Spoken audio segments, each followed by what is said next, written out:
The current weather conditions aren't helping out too much with the boom operation. Take a look. They put these down last week. Getting reports of tar balls. We found this one this morning right here on Pensacola Beach. But this week they're carrying 25 tons of sand for this winter storm. Nothing's accumulated on the ground, but some windshields definitely have some snow on them. The train derailed right between Palafox Street and right over here.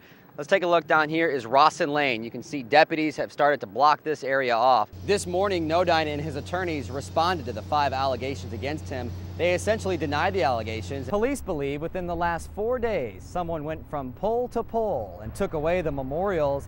In all, they got away with more than 200 plaques. You can find the Gators at several different places around Orange Beach. We found this one next to the Ruby Tuesdays in Orange Beach. On this coming up on Channel 3 News at 6, but for now we are live at the Floribama. Jake Peterson, Channel 3 News. Just spoke with the sheriff and he is now calling this a homicide. Well, Bob, the car went straight through the house, straight through several concrete bricks. When you see an emergency on the street, the technology will allow you to take your cell phone and text the information, or you can turn around and take a picture of what's going on. Pecan after pecan is shelled, then bagged at Alex Boussard's home-based business. He sells thousands of nuts every year. These are the best I've ever shelled. He sees dozens of customers daily. Sunday morning, he got his first buyer of the day. And well-dressed, dark hair, and that's about it. Nice-looking guy. The man was acting just like a regular customer, standing up just a couple of feet away from Alex, but then he demanded money. He demanded his pecan money. Alex told him it was over here, so when the man looked away, Alex defended himself. He turned his head, and boy, I jabbed him in. The suspect grabbed his behind and ran off. Man, you talk about run. He took off screaming, went on down the road. I don't know how far he went. Alex normally isn't armed, but he used what he could to protect his profits. I used my knife to, shell the pecans, and I happened to have it in my hand, which I'm glad I did. You feel lucky today. Boy, what do you think? Yeah, I do. Lucky maybe, but never scared. He says protecting his property was the right thing to do. The attempted robbery won't stop his business. After investigators left, he went right back to work. I hope they catch him.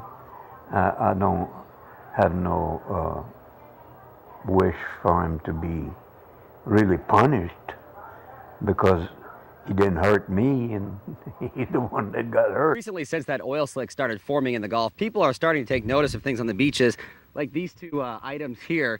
People thought they were tar balls, but we showed them to some researchers. Turns out these aren't tar balls. Scientists say several black objects washing onto the beach are being mistaken for tar balls. Beachgoer Lee Tu has dealt with the oily objects before. I've stepped on the tar balls before, and they will not come off your feet, your hands, and it's awful. But that was then. She hasn't seen any now. Any idea what that is, man?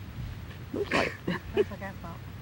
yeah, dirt, hard dirt or something. But no, that's not a tar ball. I would think if it was a tar ball, it would be loose and gooey. We did a check along the beach and we didn't find one single tar ball.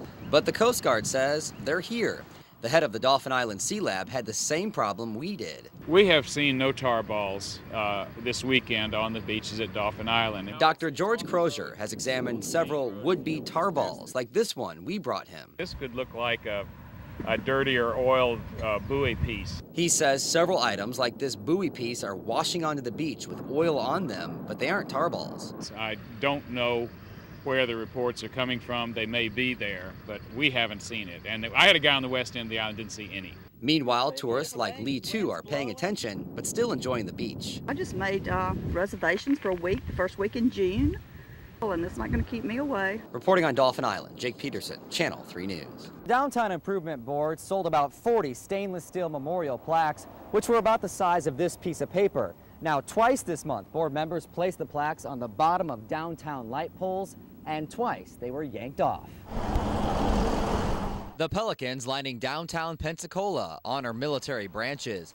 The poles surrounding them honor individual military members. At least that was the plan. We all got together and we purchased this for my father. Paul Wells is talking about the plaque that should be at the bottom of this light pole. Pole number 65 here was dedicated to my father. His family purchased the plaque for $100, and it was put up last Friday. They waited until Thursday afternoon to see the memorial. Yesterday was the anniversary of my father's death, and We came down here for the first time to see the plaques. They weren't here when we got here, and we didn't even get to see what the plaque actually looked like. Police believe within the last 4 days, someone went from pole to pole and took away the memorials.